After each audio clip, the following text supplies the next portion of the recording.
A body language expert compared what Prince Harry said at the Masters of Scale Summit to Meghan Markle's message in her recent Archetypes podcast. The expert looked at how both of the Sussexes touched on their past lives being so damaging and sad. Prince Harry joined BetterUp CEO at the Masters of Scale Summit. Harry joined BetterUp CEO Alexi Robichaux and entrepreneur Reid Hoffman at the Masters of Scale Summit, where they discussed the value of coaching and therapy. "The moment I started doing therapy, it opened my eyes," Harry said. "I was moving through life thinking there was only one way to live. And therapy burst that bubble."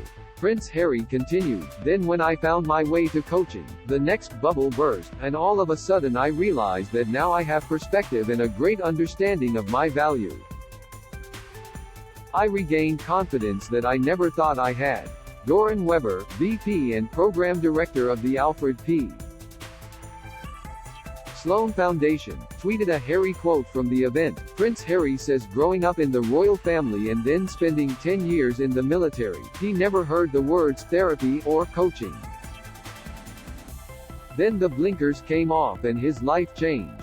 Expert says Harry's body language conveyed awkwardness. Body language expert Judy James analyzed Harry's gestures in a photo BetterUp posted on Instagram from the event, telling Express, "Harry's body language here hints at some level of indecision or awkwardness bordering on embarrassment."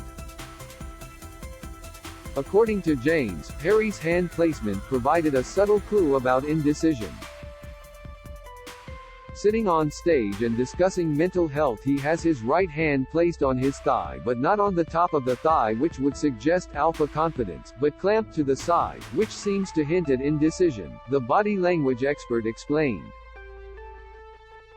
His feet are also in an awkward position, with one foot sitting on top of the other, which is bent under, she continued.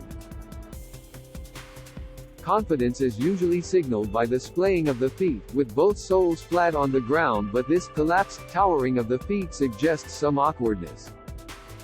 James noted that he may have appeared uncomfortable due to some very personal discussion of his own mental health, or it could be prompted by his marketing role for the company he is promoting. She explained, verbally he sounds very on message, using what sounds like inspirational messages from his therapy about therapy bursting bubbles in his life.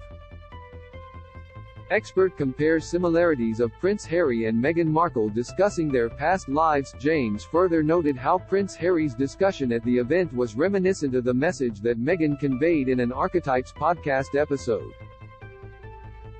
There are some similarities with his wife in terms of retrospectively coming to conclusions about their past lives being so damaging and sad, James noted. Meghan's podcast episode with guest Paris Hilton described the pain of being judged purely on beauty, while Harry describes his time as a palace-dwelling prince, living what people might clearly wrongly assume was a pampered life, as thinking there was only one way to live, and then learning a greater understanding of my value, the expert pointed out. James explored the way they seem to be unified in their attempts with her podcasts and his revelations like this. According to the body language expert, this could be an attempt to create empathy, because they have experienced more charmed lives than most people. Perhaps to show that their previous lives, as a wealthy, popular prince and as a beautiful and successful actress, which people in less fortunate or impoverished circumstances might mistakenly assume were charmed and enviable, as really worthy of sympathy, presumably to create empathy with people struggling through their daily lives, she explained. Showbiz Cheat Sheet acknowledges conditions and cultures can impact body language and is sensitive to all backgrounds. Commentator slams sad Meghan Markle for airing royal family dirty laundry.